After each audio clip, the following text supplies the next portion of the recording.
Vamos a comenzar a analizar este texto con mucho cuidado.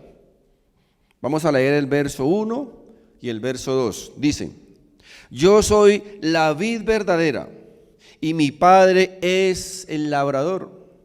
Todo pámpano que en mí no lleva fruto, lo quitará, y todo aquel que lleva fruto, lo limpiará para que lleve más fruto. Así que lo primero que aquí encontramos es que la vid que da vida es Cristo. Es muy importante que tengamos esto presente, que sepamos, porque cada vez que en el Antiguo Testamento se mencionaba la vid o se hablaba de la vid, se estaba refiriendo a Cristo. Era una ilustración del Señor Jesucristo. Ahora, si nos fijamos bien en el texto, podemos descubrir de manera majestuosa la participación activa del Padre y del Hijo en unidad. Fíjense, la vid es el Hijo, Cristo, pero el viñador o el labrador, quien poda las hojas, quien arregla esa planta, es el Padre. Los dos trabajando en unidad y en armonía. Ahora, ¿qué es lo que hace el viñador o el labrador, que representa al Padre? Dice que Él corta las ramas muertas y arregla las hojas, las ramas vivas, ¿para qué? Para que den más fruto, para que sigan produciendo fruto. Esto, mis hermanos, repito, es supremamente importante entenderlo, porque ahí dice que las hojas muertas, las hojas que no dan fruto, van a ser cortadas. Tienen que ser cortadas, porque primeramente no están cumpliendo su propósito. Y segundo, algo que nosotros mismos hemos podido percibir en nuestra vida diaria, es que cuando a veces compramos frutas y las colocamos en la canastica y resulta que vemos que una fruta se dañó, ¿qué es lo que hacemos? Inmediatamente hay que sacarla, ¿verdad? Hay que botarla, porque esa fruta va a contaminar las otras frutas. Inmediatamente la expulsamos, la sacamos, porque va a corromper o a dañar las frutas que están a su alrededor. Así que dice aquí que toda rama que no da fruto, o sea, que no cumple su propósito, ¿qué hace el labrador? ¿Qué hace el Padre? Y se la quita, la corta, porque no está cumpliendo ningún propósito. Más bien está afectando o contaminando a las ramas buenas. Mi amigo, debemos entender perfectamente esta enseñanza. Si tú no estás dando fruto, eres una rama muerta. Esto es muy, muy delicado. Si no estamos dando fruto, somos ramas muertas. Porque el propósito de una rama viva, ¿cuál es? Dar fruto. Las ramas vivas deben dar fruto, por naturaleza van a dar fruto. Ahora, el dar fruto o el fruto aquí no significa lo que generalmente escuchamos, que el dar fruto es las almas que nosotros podemos compartirles el evangelio o el ganar muchas almas. Ahora, eso es importante y debemos hacerlo. Dios nos manda a hacerlo. Pero el dar fruto, mis hermanos, significa aquí más bien que seas tú un reflejo del Señor Jesús. Que las personas puedan ver en ti al Señor Jesús. Es decir, cuánto nos parecemos a Jesús. Es el fruto que Dios quiere ver en cada uno de nosotros. Es el fruto que realmente va a agradar a Dios. Y ese es el fruto por el cual debemos luchar y debemos buscar ansiosamente. No el de desear y ambicionar enriquecernos o obtener cosas materiales, la mejor casa o el mejor carro. Eso, mis hermanos, la Biblia lo llama añadiduras. Añadiduras. Y si el Señor las añade, amén por eso. Pero si no, también. Pero ¿cómo nos atrevemos, mis hermanos, a reclamarle, a exigirle a Dios el mejor carro, la mejor casa, el mejor trabajo, todo lo mejor? ¿Acaso no es suficiente con lo que ya nos ha dado? ¿No es suficiente? Nos dio a su Hijo, nos dio la vida de su Hijo. Nos salvó de la condenación del infierno.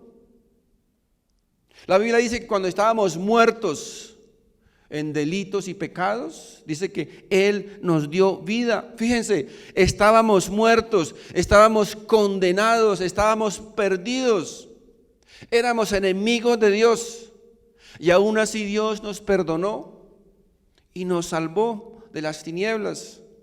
¿Acaso, mis hermanos, esto no es más que grandioso?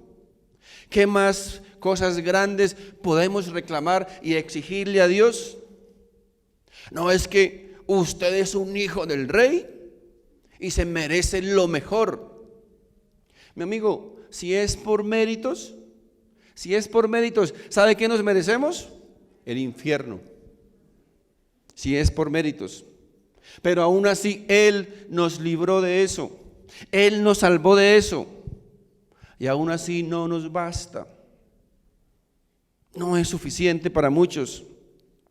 Queremos reclamar y exigirle cosas dizque más grandes. ¿Qué cosas más grandes, repito, qué cosas más grandes podemos recibir de Dios? Que el Dios del universo, el Rey soberano, dejó su trono, vino a este mundo, se hizo hombre, sufrió, sangró y murió por cada uno de nosotros. La pregunta es, ¿acaso hay algo más grande que eso? ¿Puede haber algo más grande que eso? ¿Recuerdan al apóstol Pablo? La Biblia dice que el apóstol Pablo, Dios permitió que un emisario del diablo lo visitara con un aguijón. Dice que Pablo oró 3 veces a Dios: Dios, quítame este aguijón, quítame esto, Padre, quítame esto. Y Dios le dijo: no, Señor, no, Pablito, no te lo voy a quitar. Hoy día dirían: no, pero qué falta de fe de Pablo. Era que Pablo era un derrotado. Pablo no oraba con poder. Pablo era un perdedor. Bástate mi gracia, le dijo el Señor, bástate mi gracia. Como queriendo decir tal vez, o queriendo recordarle a Pablo: Pablito, ¿acaso se te ha olvidado que tú perseguías a mi iglesia? ¿Se te ha olvidado que tú encarcelabas a mi iglesia? ¿Se te ha olvidado que tú asesinabas a mi iglesia? Y aún así yo te perdoné y te he salvado. Bástate mi gracia. Pero es que la Biblia no dice eso de Pablo. Miren, refiriéndose al apóstol Pablo, en el libro de Hechos, capítulo 9, verso 16, dice, hablando el Señor, dice: porque yo le mostraré cuánto te es necesario padecer por mi nombre. Yo te enseñaré cuánto te es necesario padecer por mi nombre. Ahora, ¿qué creen ustedes? Que si fuera por méritos, ¿qué se merecía Pablo? El infierno. Pero aún así Dios lo perdonó y Dios lo salvó. Así que lo primero que dice el labrador es que si no hay fruto en la rama, va a ser cortada. Noten, aquí el verso 2 dice algo bien interesante. Dice: todo pámpano que en mí no lleva fruto, lo quitará. Dice, fíjense que ahí no dice que dejará algún tiempo de dar fruto, o que por un tiempo dio fruto, pero después dejó de dar fruto. No dice eso. Por un tiempo dio fruto y después de un tiempo dejó de dar fruto y después volvió a dar fruto, no. El que no lleva fruto, el que no da fruto, es diferente. Muchos interpretan de esta manera para enseñar lo siguiente. Dicen: está dando fruto, miren, es porque es salvo, es porque es un hijo de Dios. Dejan de dar fruto, fíjense, mire, perdió la salvación porque ahora no da fruto. Y así muchos viven salvándose y perdiéndose todos los días. ¿Se han dado cuenta cómo en muchos lugares le dicen a la gente, ¿quién quiere recibir a Cristo en su corazón? Pase al frente para recibir a Cristo en su corazón y ser salvo. Y con el tiempo resultan pasando todos los domingos los mismos al frente a recibir a Cristo. A veces algunos líderes, como para que el pastor no quede en vergüenza porque no pasa nadie, pasan los mismos para ayudarle al pastor a que no quede tan mal. Entonces todos los domingos reciben a Cristo, todos los domingos entonces son salvos. Ahora, respecto a esto, por ejemplo, me gustaría preguntar, ¿con cuál pecado o con cuáles pecados podemos perder la salvación? Porque si es por algún pecado, entonces estamos fritos, porque todos los días pecamos, todos los días entonces vivimos perdidos. Ahora, y si la perdemos, entonces, ¿cómo hacemos para recuperarla? ¿Cómo la volvemos a ganar? Ah, pastor, pero es que la Biblia dice que Judas fue salvo y después perdió la salvación. No, mi amigo, la Biblia no dice eso. La Biblia no enseña eso. La Biblia no no enseña que Judas alguna vez fue salvo, ni que llegó a ser salvo. ¿Cómo va a perder algo que nunca tenía? Es decir, ¿cómo voy a perder algo que nunca he tenido? No puedo perder lo que nunca he tenido. Así que no dice eso en la Biblia. El texto que leímos tampoco dice que había unas ramas que daban fruto y al cabo de un tiempo dejaron de dar fruto, no. Dice que el que no lleva fruto, el que no da fruto, o sea, nunca ha dado fruto. Miren, el verso 3 dice, ya vosotros estáis limpios por la palabra que os he hablado. Verso 3 del texto que leímos Juan 15. Ya vosotros estáis limpios por la palabra que os he hablado. Ahora, para poder entender mejor este texto, quiero que vayamos al mismo Evangelio de Juan, al capítulo 13, sin perder nuestro texto original. El verso 10 dice, el que está lavado no necesita sino lavarse los pies, pues está todo limpio, y vosotros limpios estáis, aunque no todos. Fíjense, vosotros limpios estáis, y termina diciendo algo bien importante, aunque no todos. El Señor dice aquí que todos sus discípulos estaban limpios, habían sido lavados, excepto uno, al que el Señor después iba a llamar, ¿qué? El hijo de perdición, es decir, Judas Iscariote. Judas nunca fue salvo. Nunca el Señor da a entender que Judas se había salvado. Nunca da a entender que Judas era un creyente verdadero. Aunque Judas andaba con los demás discípulos, Judas compartía con los demás discípulos, Judas comía con los demás discípulos, Judas vivía con los demás discípulos, predicaba con los demás apóstoles, pero jamás había sido salvo. Por eso el Señor, dirigiéndose a los apóstoles, les dice, el que está lavado no necesita sino lavarse los pies, pues está todo limpio. Imagínense ustedes que van a visitar a la casa de su amigo y él le dice, bueno, si quiere entrar, tome la toallita y pasa por favor por la ducha para poder entrar a la casa. Supone que llevamos limpiecitos, ¿cierto? Solo que tenemos que limpiarnos los pies, porque nos hemos ensuciado, nos hemos contaminado con la calle, con el mundo. Solo nos limpiamos los piececitos, porque ya estamos limpios. Así que, ¿a quiénes se refiere aquí el Señor Jesús con que van a ser cortados?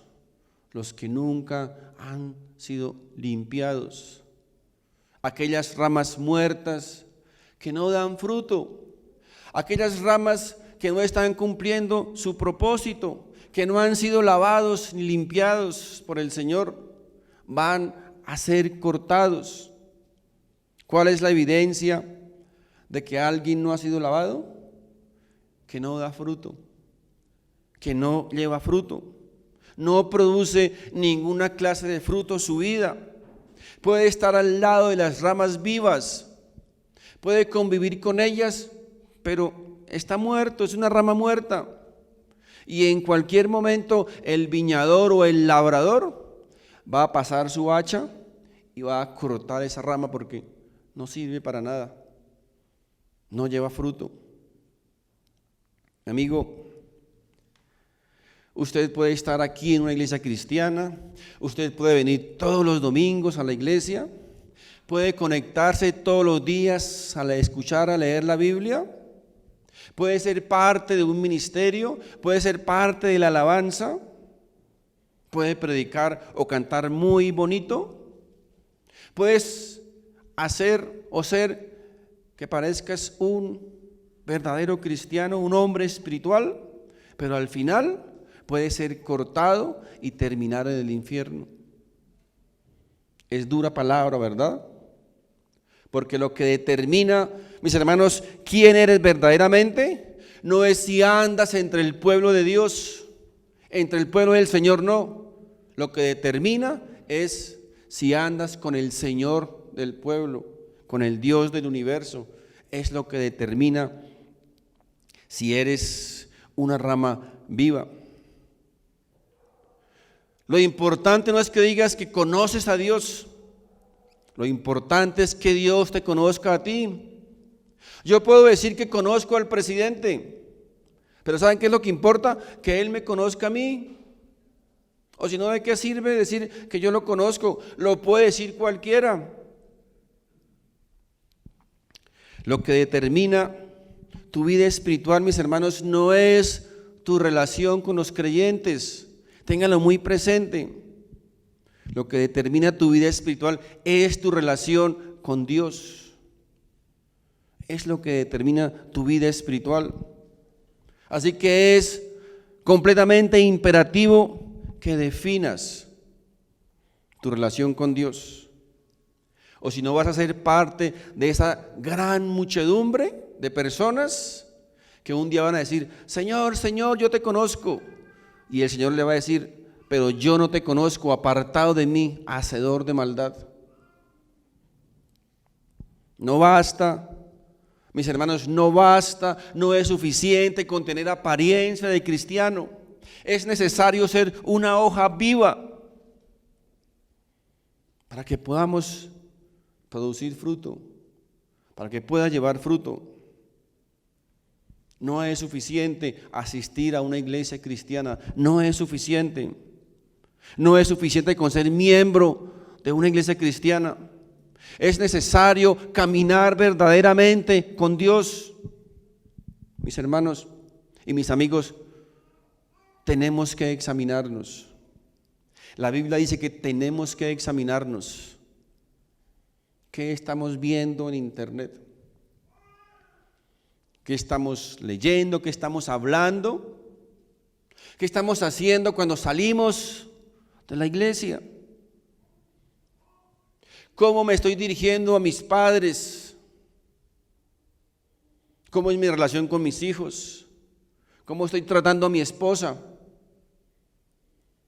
Tenemos que examinarnos.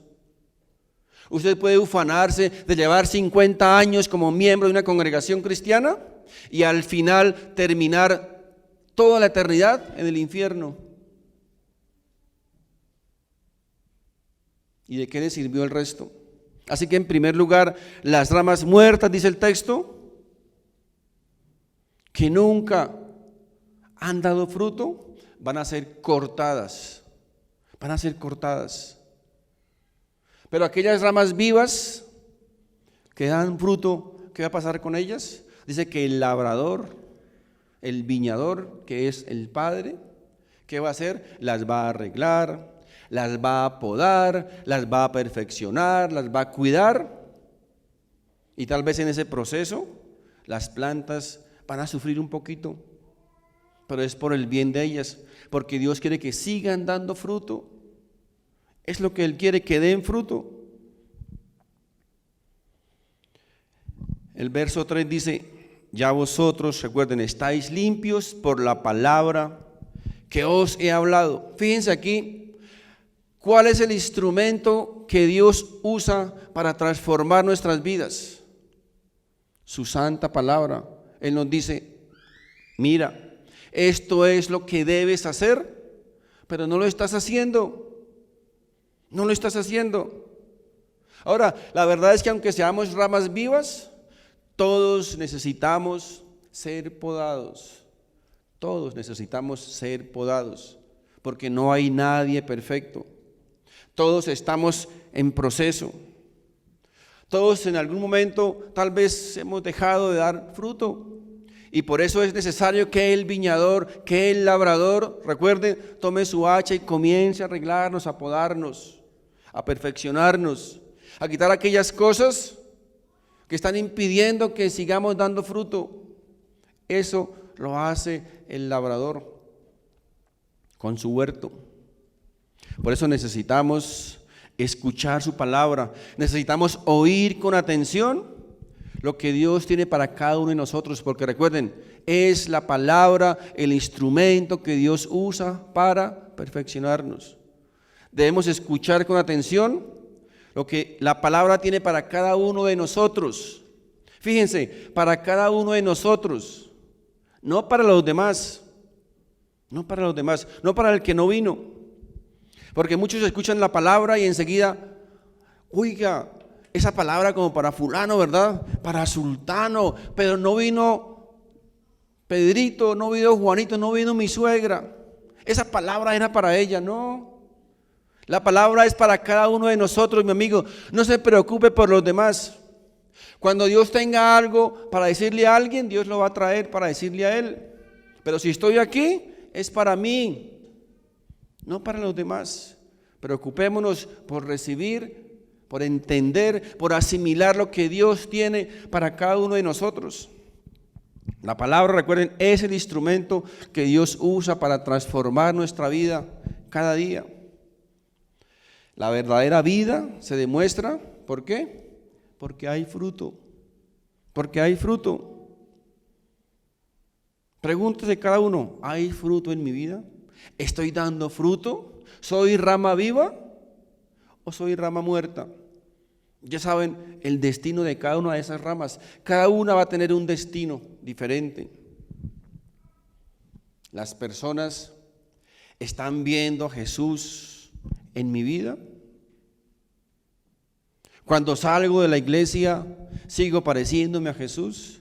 ¿Mi familia ve algo de Jesús en mi vida?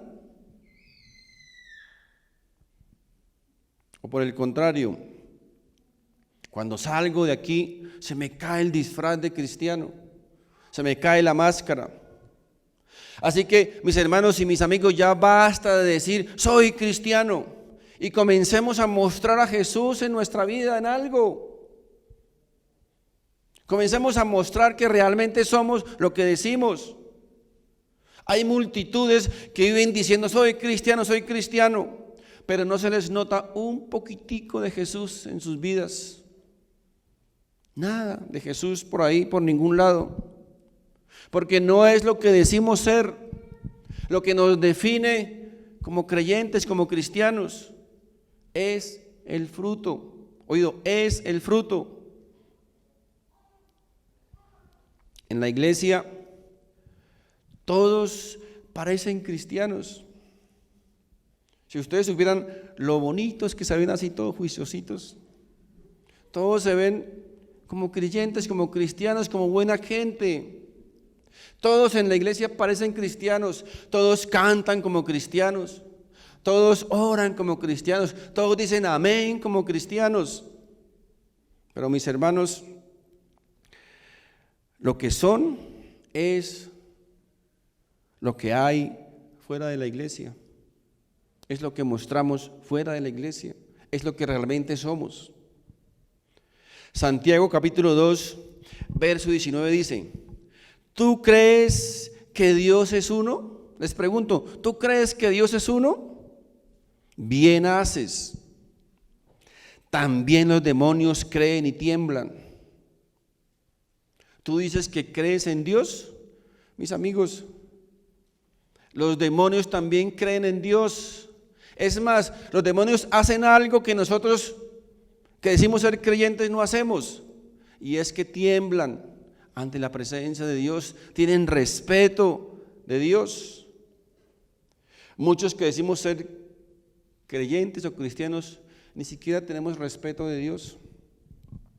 Cuando estamos escuchando la predicación, el mensaje de Dios, unos están pensando en la comida, están chateando, están limpiándose las uñas, unos salen, entran, van para allá, van para acá.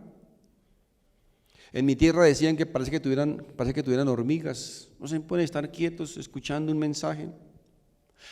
Pero quieren las bendiciones de Dios, ¿cierto? Quieren los favores de Dios, quieren que Dios les hable.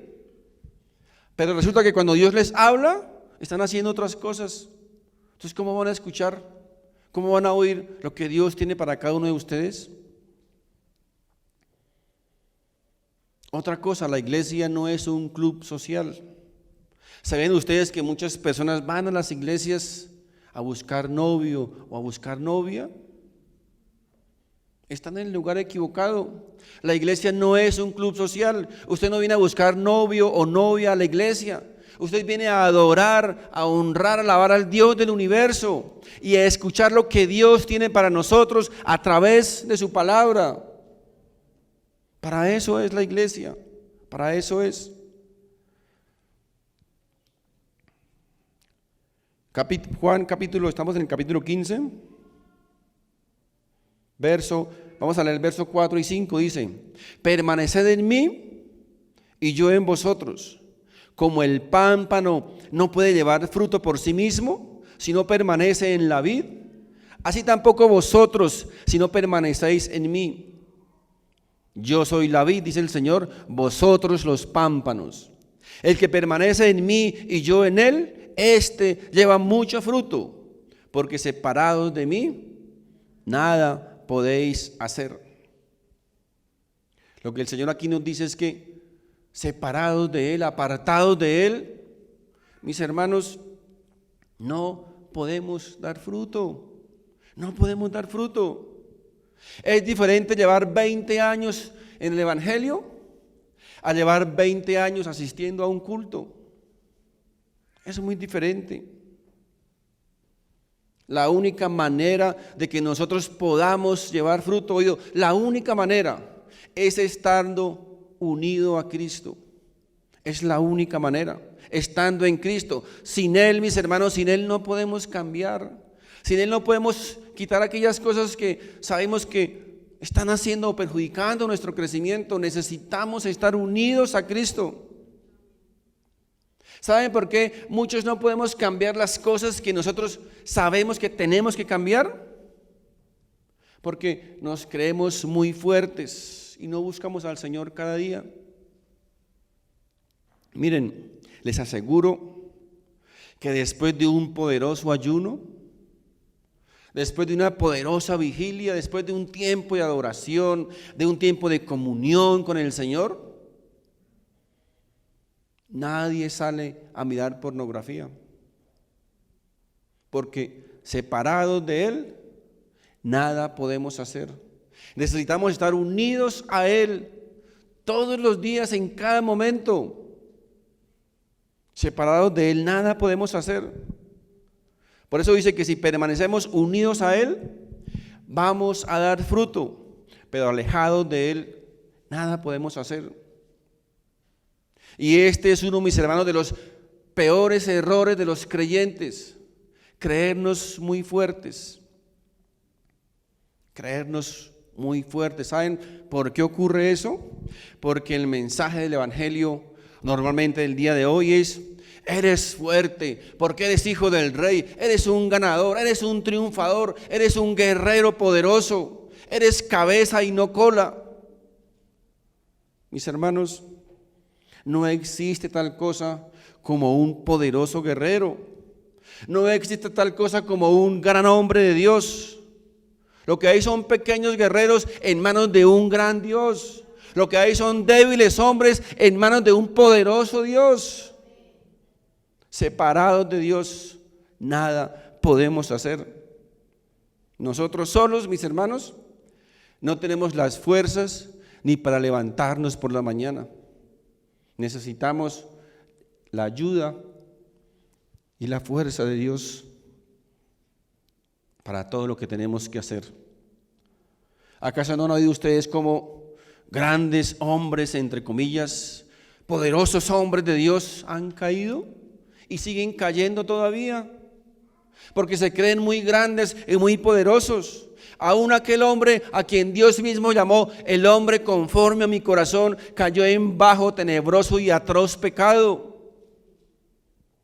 Mis hermanos, ¿saben por qué? Porque los que se creen grandes, si se sueltan, caen. Porque separados de Dios nada podemos hacer. Verso 6. El que en mí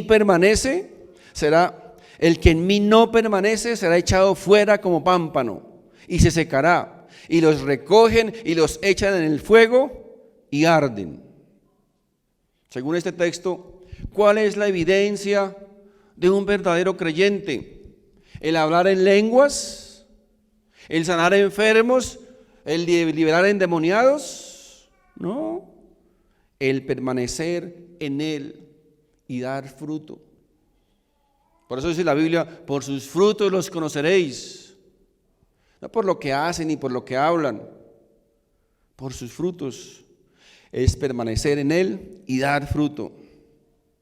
¿Cuál es la evidencia de un falso creyente, de una rama muerta?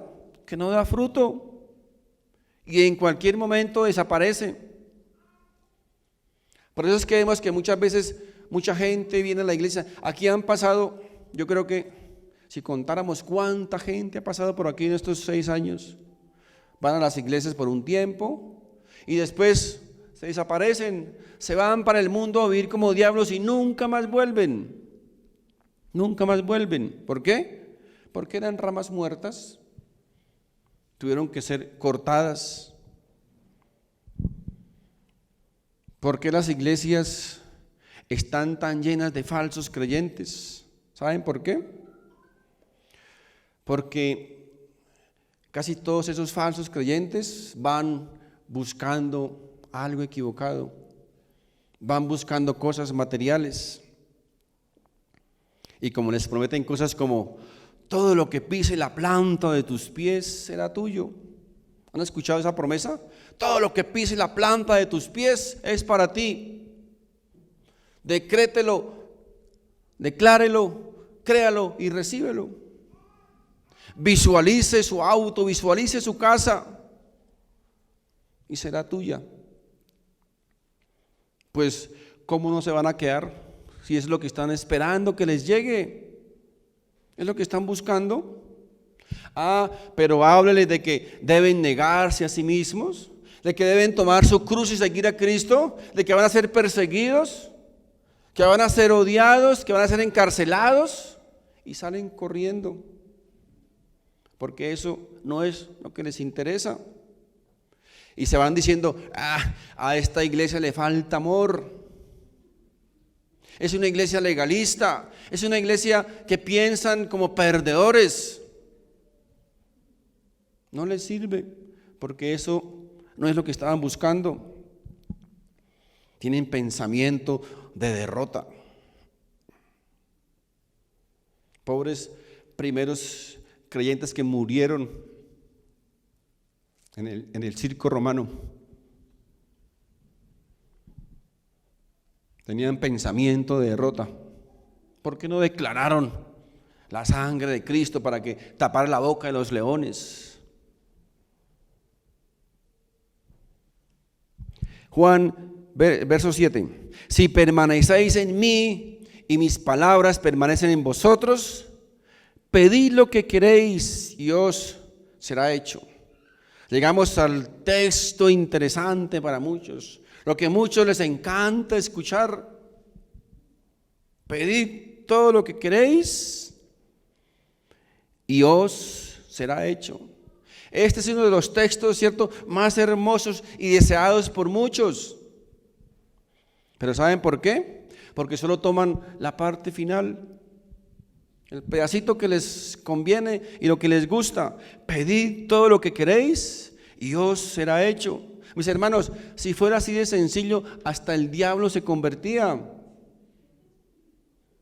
Si fuera así de sencillo, yo tendría mi jet privado, mi isla privada, mi casa campestre privada.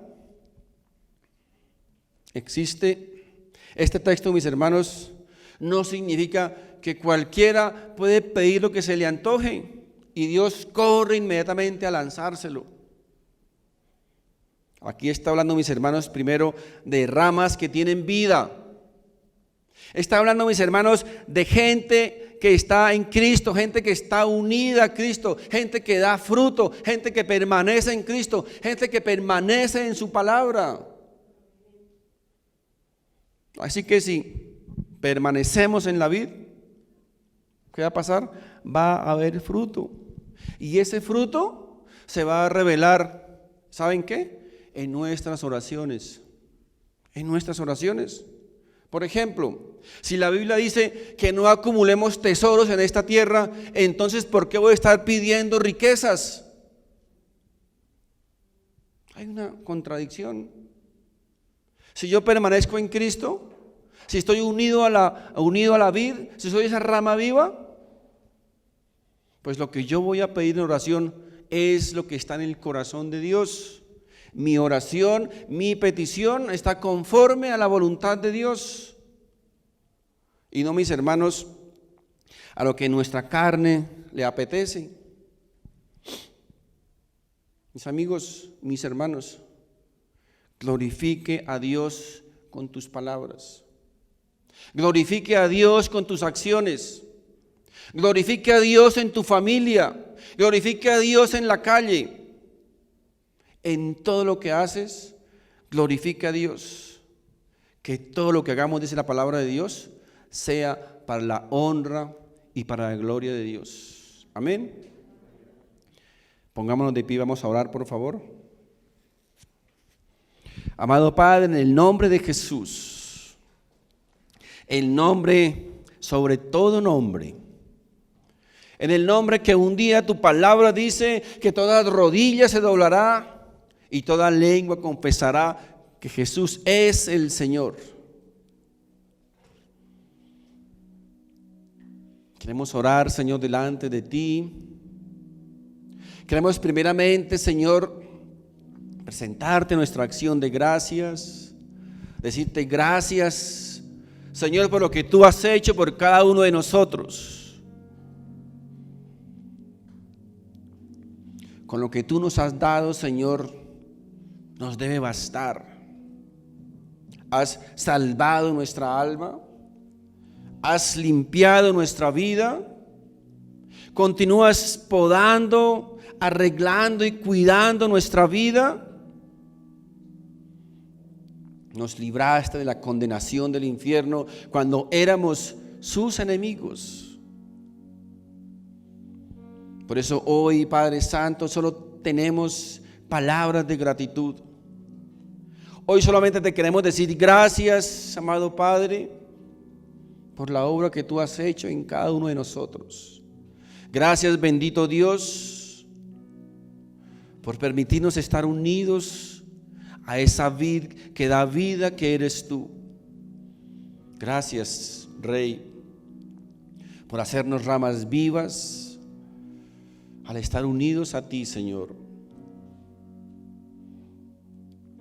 Hoy te queremos pedir, Padre Santo, que aquellas cosas que tú tengas que podar en nuestra vida, Señor, aquellas cosas que tú tengas que quitar de nuestra vida, que está impidiendo que nuestra vida pueda producir fruto en abundancia, Señor, tú las quites de nuestra vida. Ayúdanos, bendito Dios, a permanecer siempre, Señor, unidos a ti. Hoy hemos entendido que separados de ti nada podemos hacer. Señor, líbranos de ser parte de esa gran multitud que al final de los tiempos te van a llamar Señor, Señor, pero tú no los conoces. No permitas, bendito Dios, que pueda ufanarme o que pueda vanagloriarme por la manera en que tú me estás usando, me has usado, Señor, en un ministerio, en un trabajo, en cualquier área, Señor. Hoy solamente queremos, Señor, ufanarnos de ser tus hijos, de estar unidos a ti, de ser esas ramas vivas que llevan fruto, bendito Dios. Padre Santo, yo quiero hoy orar por cada uno, Señor, de tus siervos y de cada personita que está en este lugar y de cada personita que tal vez nos pueda oír a través del internet. Allí donde esté, Padre Santo. Permítale, Señor, entender, comprender o discernir que separados de ti, Señor, nada pueden hacer. Que necesitan estar unidos a la vid que eres tú, para que a través de esa vid podamos recibir vida y podamos permanecer vivos como ramas vivas, que podamos llevar fruto. Gracias, amado Jesús, gracias por tu palabra, gracias por este alimento que tú traes, Señor, para el fortalecimiento de nuestro espíritu. Gracias. Porque tu palabra, Señor, como tú mismo dices, es esa lámpara, es esa luz que ilumina, que nos muestra, Señor, el sendero por el cual debemos caminar. Es ese espejo que nos muestra lo que debemos ser y lo que debemos hacer. Es también ese espejo que nos muestra que no estamos haciendo lo que debemos hacer y que necesitamos desesperadamente estar unidos a la vid que eres tú. Gracias, mi Rey, por tu palabra, y gracias, bendito Dios, por el privilegio que tú nos has dado, nos das cada día, Señor, de poder permanecer ahí unidos a ti, Señor. Hoy presentamos nuestra vida, presentamos nuestros miembros delante de ti, Padre Santo. Queremos también que tú nos examines, Señor, y que comiences, bendito Dios, a podar, a arreglar, a perfeccionar aquellas cosas, Señor, en nuestra vida que deben ser arregladas, que deben ser podadas, que deben ser cortadas. Gracias, amado Jesús. En tu nombre hemos orado. Amén, amén y amén. Dios les bendiga, mis hermanos. Dios les guarde.